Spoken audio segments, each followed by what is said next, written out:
أنزلناه في ليلة القدر وما أدراك ما ليلة القدر ليلة القدر خير من 1000 شهر تنزل الملائكة والروح فيها بإذن ربهم من كل أمر سلام هي حتى مطلع الفجر।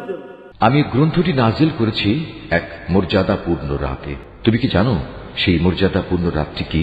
এই মর্যাদাপূর্ণ রাতটি 1000 মাসের চেয়ে উত্তম। এতে ফেরেশতা ও তাদের সর্দার রূহ তাদের মালিকের সব ধরনের আদেশ নিয়ে জমিনে অবতরণ করে। সে আদেশ বার্তাটি হচ্ছে চিরন্তন প্রশান্তি।